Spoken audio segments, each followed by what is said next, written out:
Salut à tous, comment allez-vous? Aujourd'hui on se retrouve pour une nouvelle vidéo, la deuxième partie de mon matériel pour l'ouverture du brochet. Cette fois-ci je vais vous parler d'un ensemble polyvalent pour pêcher le brochet. Allez, c'est parti. Donc j'avais jamais fait ce genre de vidéo, le matériel de base pour pêcher le brochet. Effectivement, je reçois beaucoup de questions avec quelle canne commencer à pêcher le brochet, quel moulinet, quelle tresse, quelle leurre, etc., etc.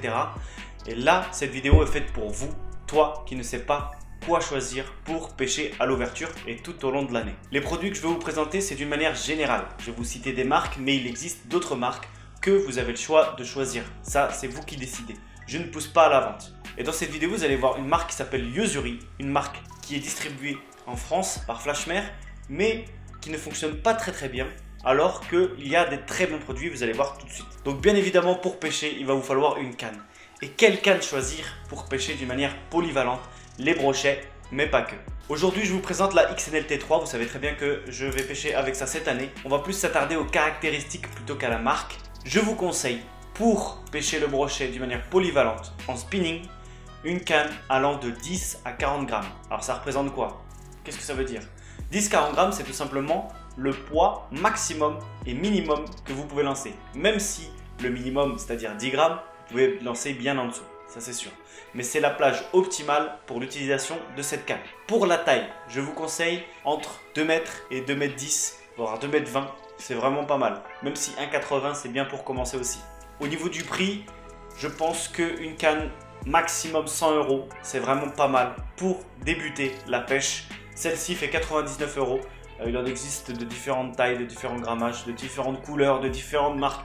Ça c'est vous qui décidez, c'est pas mon objectif du jour.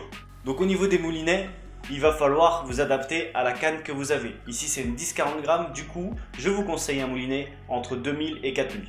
Mais que représentent ces chiffres? C'est tout simplement la taille de la contenance de la bobine, d'accord?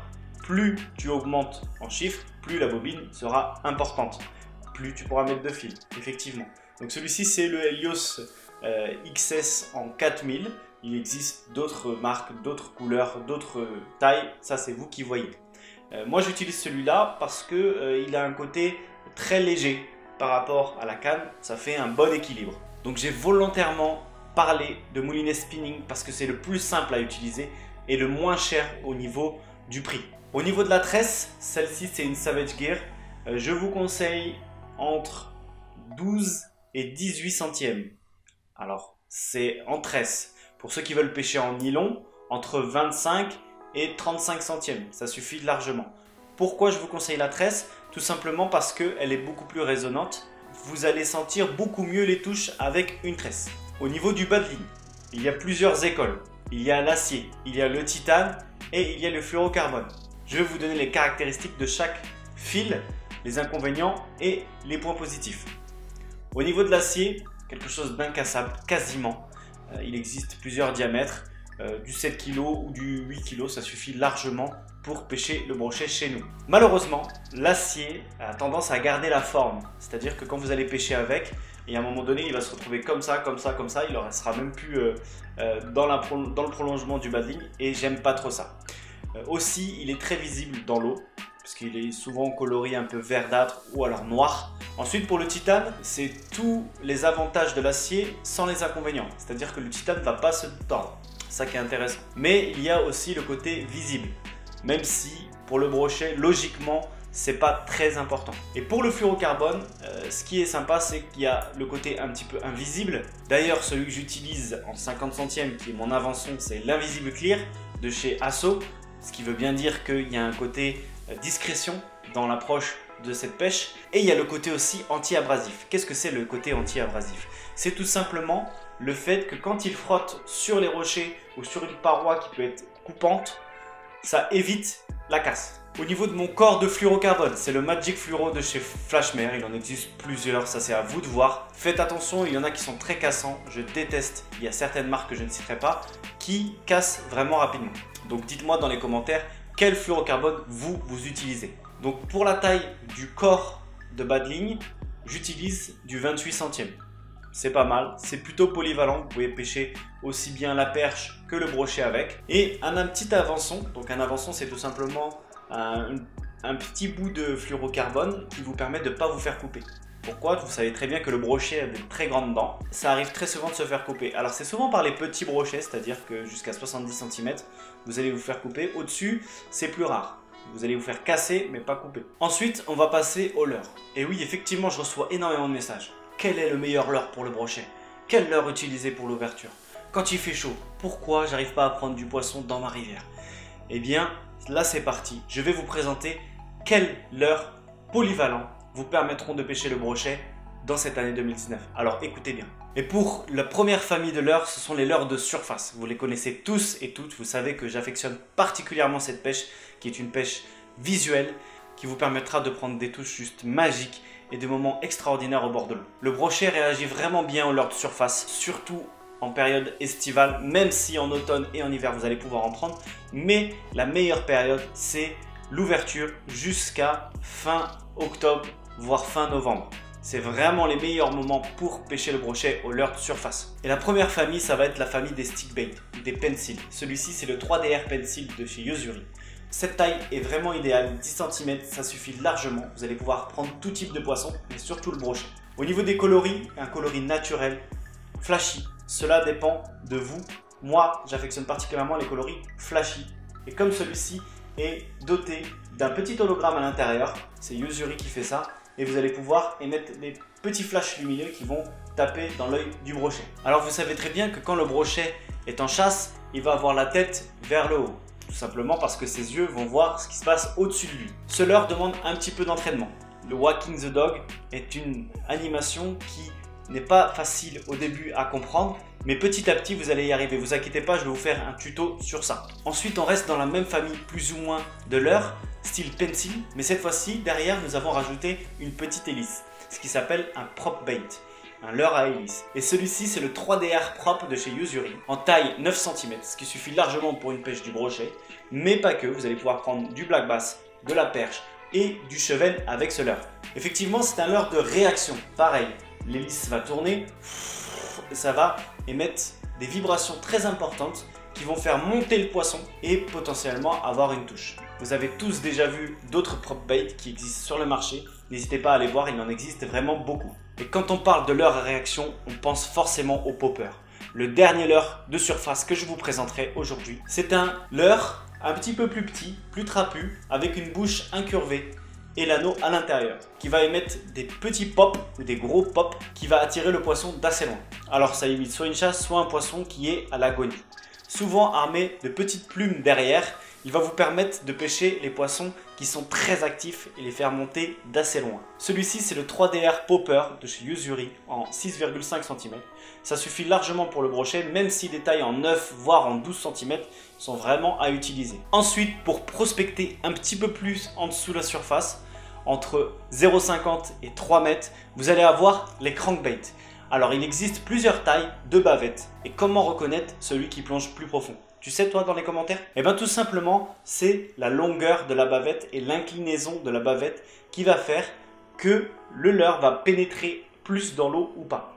Celui-ci par exemple, c'est un 3DR Shallow Crank. Pourquoi shallow? Tout simplement parce que sa bavette est quasiment droite. Il va juste rester subsurface, donc jusqu'à 0,50 voire 1 mètre de profondeur, ça dépend de la vitesse de récupération.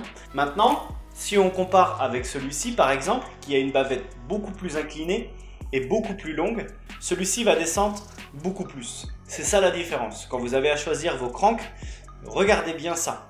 Parce que souvent c'est indiqué bien évidemment sur le packaging, mais effectivement vous allez pouvoir faire la différence entre un leurre qui va descendre peu et un leurre qui va descendre beaucoup. Il en existe en plusieurs tailles et en plusieurs coloris. Celui-ci est juste magnifique, c'est un coloris type croc. Le crank est un leurre à utiliser vraiment beaucoup. Je sais que Kevin en raffole et beaucoup d'entre vous en raffolent aussi. C'est un leurre de réaction et ça marche vraiment bien. Par exemple, petite astuce, quand vous ne connaissez pas un spot, je vous invite à utiliser le crankbait et vous allez voir que vous allez avoir des réactions très surprenantes. Ensuite, on va passer sur un leurre de réaction. Qui dit réaction dit jerkbait. C'est un leurre avec une nage erratique. Erratique, ça veut dire quoi? Ça veut dire qu'il va nager n'importe comment, entre guillemets. C'est pour simplifier un petit peu l'explication. Donc c'est un leurre avec une petite bavette plus ou moins longue, c'est-à-dire qu'il va descendre plus ou moins profond. Mais sa spécificité, c'est qu'il a un corps vraiment allongé. Alors on appelle ça aussi un type minnow. Celui-ci c'est le 3DR minnow de chez Yo-Zuri en 10 cm. Il va provoquer la touche, pourquoi? Ça imite vraiment un poisson qui fuit. Donc ça c'est un leurre de réaction. Il va provoquer la touche. À utiliser aussi bien en été qu'en hiver. Ça prend vraiment énormément de poissons, aussi bien en eau douce qu'en mer. Mais je sais que le brochet en raffole. Entre 7 et 15 cm, ça suffit largement. Ensuite, on passe à la dernière catégorie, les leurres polyvalents. Vous allez pouvoir vous adapter à différentes profondeurs de nage et à différentes réactions du poisson. On va commencer par le spinnerbait. Il existe plusieurs tailles, plusieurs coloris, plusieurs types de palettes, etc. Mais là, je vais vous en présenter deux. Le knucklebait de chez Yo-Zuri, très connu, qui se différencie par rapport à un spinnerbait classique avec cette petite boule rempli de billes à l'intérieur ou alors lumineux. Celui-ci est facile d'utilisation, vous pouvez faire vraiment tout avec, il est vraiment polyvalent. Que ce soit du cranking, que ce soit du linéaire, que ce soit du stop and go, que ce soit du Dempsey, vous allez pouvoir pêcher toutes les couches d'eau avec ce type de leurre. La première question qu'on me pose souvent, c'est quel leurre utiliser en premier pour pêcher le brochet? Eh bien je te conseille le spinnerbait. Et pour finir, bien évidemment, je ne pouvais pas négliger ces familles-là, c'est les leurres souples. Tout simplement une famille la plus facile à utiliser en termes de pêche. Ici le Monkey Rib, ici le Flatnose Mini. Il en existe différentes tailles, différentes formes, différents coloris. Ça c'est à vous de vous adapter. Je ne vais pas vous influencer sur ce que vous voulez acheter. J'ai quelques conseils pour ceux qui veulent, je vous les donnerai en privé. Mais là ça sert à rien dans cette vidéo, c'est pas le but. Au niveau des plombées, là il va falloir vous adapter à la profondeur de votre plan d'eau.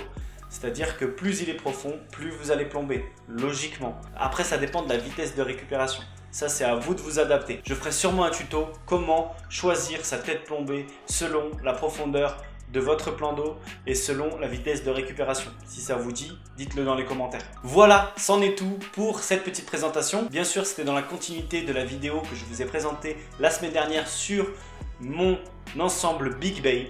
Cette fois-ci, j'espère que ça plaira à tout le monde parce que c'est quelque chose qui est beaucoup demandé. Un tuto sur les bases des produits à acheter pour la pêche du brochet. La semaine prochaine, j'essaierai de vous faire une vidéo plus technique pour parler un petit peu de mon ensemble Power Fishing. J'espère que vous avez apprécié cette petite vidéo. N'hésitez pas à le manifester dans les commentaires, à partager la vidéo pour propager, pour faire connaître la chaîne YouTube Aminiac Fishing.